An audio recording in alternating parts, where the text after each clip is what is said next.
esto, digamos, esto entraría ya dentro un poco del tema político, pero yo pienso que también tiene una vertiente religiosa, ¿no? Cabe señalar que, digamos, dentro de la rama suní del Islam, desde la Edad Media se fue desarrollando una corriente extremista, para entendernos, ¿no? Con algunos pensadores como Ibn Taymiyya, etcétera. Estas personas pues se caracterizaban, estas corrientes, por su rigorismo y su takfirismo. Takfiri es un término que en árabe significa que el otro no se le niega al otro la categoría de musulmán, por sus supuestas desviaciones doctrinales, ¿no? Entonces, en el siglo XVIII aparece una corriente extremista llamada wahabismo, ¿no? En Arabia. Su fundador fue Mohammed ibn Abdul Wahhab, era un clérigo, un pensador que, digamos, pues abogaba por un Islam muy, no sé cómo decirlo, ¿no? Totalmente despojado del tema espiritual, muy apegado a una letra sin ningún tipo de, digamos, de lectura espiritual de los textos, sino más bien unos textos rigoristas y muy normativistas.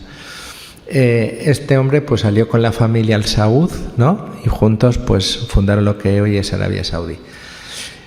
¿Por qué digo esto? Porque esta corriente, a través de los últimos años, pues debido a sobre todo a la influencia saudí, mediante dinero, mediante digamos difusión de este pensamiento, pues se ha extendido por el mundo musulmán. Yo pienso, en mi opinión, como si fuera un tumor canceroso. ¿Por qué?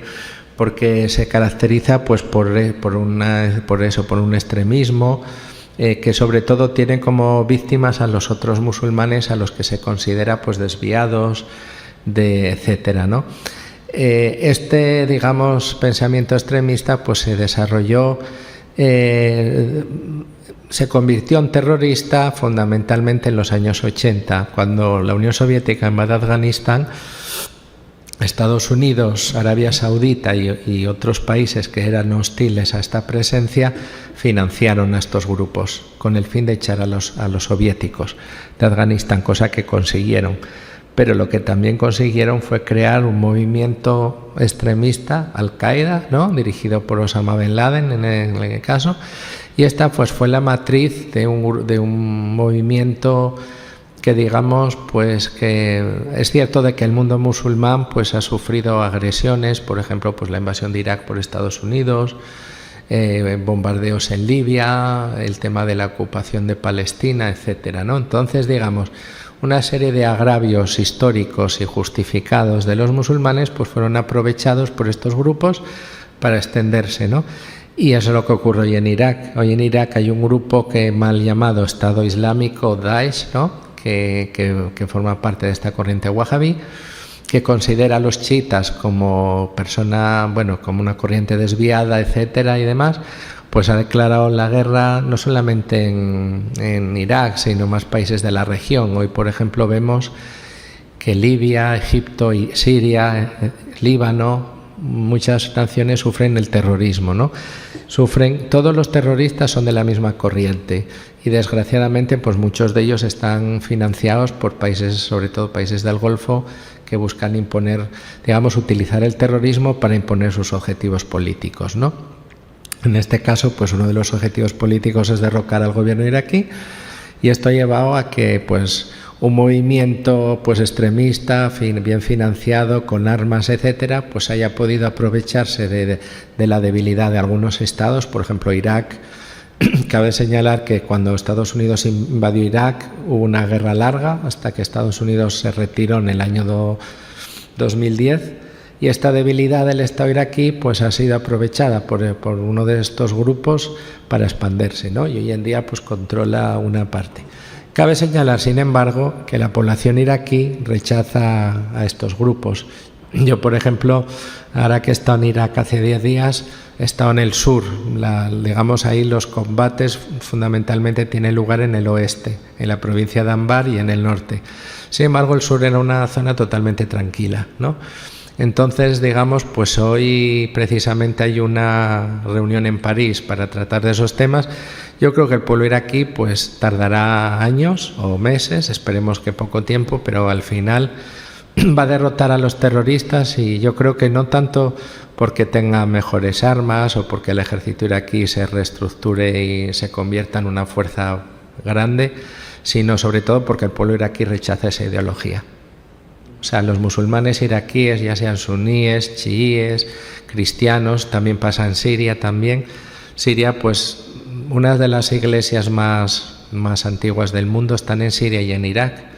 Asirios, armenios, son iglesias, y había habido siempre una gran convivencia, ¿no?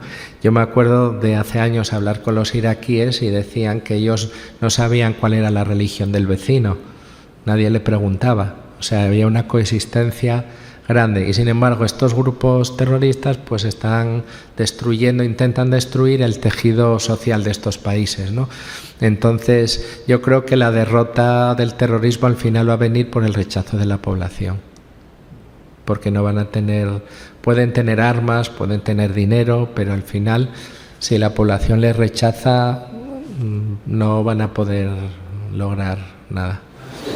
Por ejemplo, en el tema de los cristianos, Irak y Siria y demás son países donde y Líbano, los países de los cristianos han tenido siempre un papel muy importante. Y bueno, y la paradoja es que ahora, cuando esta gente terrorista, apoyada además por países como Arabia Saudita o Turquía, porque ahora hay recientemente un escándalo en relación a un periódico turco que ha publicado fotos de unos cargamentos de armas enviados por el gobierno de Turquía a Siria, terroristas y tal. Quiero decir que lo paradójico es que los países occidentales y sobre todo sus aliados pues son los que están contribuyendo a destruir ese tejido social y a la presencia de los cristianos. O sea, los cristianos, por ejemplo, ahora mismo hay una provincia siria, en Idlib, que han vivido los cristianos 2000 años allí, y ahora mismo los grupos terroristas que están apoyados por Turquía, por Arabia Saudita, quiero recordar que Turquía es un país de la OTAN, pues han echado a los cristianos literalmente de allí. O sea, que esa es la paradoja, que la política occidental está, en ese caso Estados Unidos, pues está destruyendo la convivencia entre comunidades que había existido durante siglos, ¿no? Eso es una cosa triste de decir.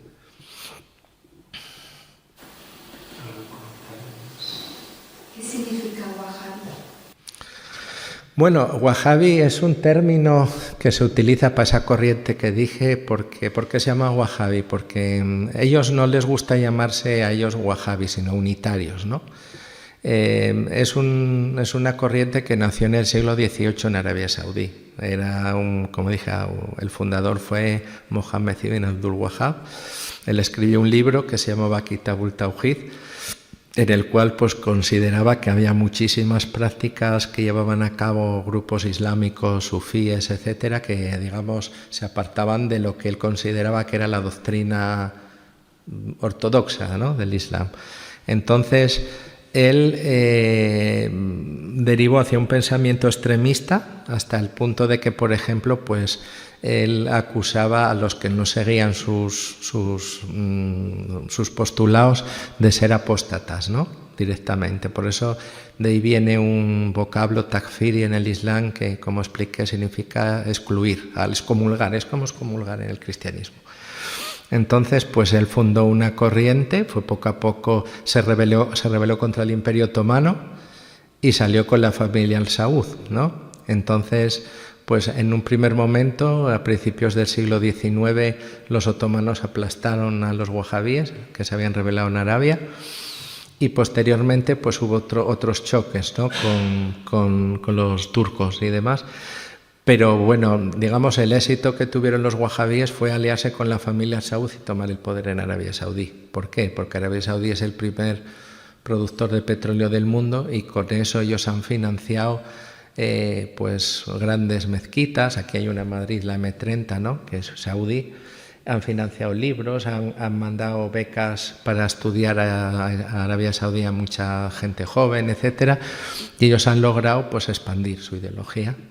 Y es una ideología pues que, digamos, Yo dentro del cristianismo la compararía quizás con los grupos de la Reforma Protestante como Zwingli o más extremistas, ¿no? En el sentido de que pues consideran que todo lo que se aparta de su ideología, etcétera. Pero ellos van más allá, incluso eso les permite combatir y matar, ¿no? O sea, cuando alguien se desvía. O sea, es una corriente muy extremista que hoy en día pues es la oficial en Arabia Saudita. No sé, pero quizás que me puedes ayudar como musulmán. Un coche bomba pues con una camioneta de los guardias civiles. Es terrible, pero bueno, vale. Pero un coche bomba en una mezquita. Una explosión en una mezquita. Y yo es que no lo entiendo, es decir, no me entra que luego esta persona, digamos, sea del grupo que sea, después pueda decir que Dios lo acoge en su paraíso, como mártir. Sí. Yo pienso que le da un dolor de cabeza a Dios tremendo. Sí. Y los funcionarios que trabajan para Dios pues ya no saben muy bien qué tipo de sello poner, porque le van entrando gente de todos los bandos, todos matados más o menos de la misma manera, cada uno en nombre de su grupo, pero el sentido de misericordia, el sentido de perdón, el sentido... ¿Cómo reacciona la gente de la calle, la gente normal? Bueno, es que eso es, o sea, como he dicho, eso son corrientes minoritarias, pero que ganan influencia, ¿no? Por muchos motivos y demás. Pero por supuesto que eso es una perversión total, porque por ejemplo el Corán dice que quien mate a una persona inocente es como si hubiera matado a toda la humanidad, y esa persona está condenada según nuestras creencias a ser condenada eternamente. Lo que pasa es que estas personas, pues digamos, debido a su fanatismo, consideran que los apóstatas, que son todos los que no piensan como ellos, pues son dignos de morir.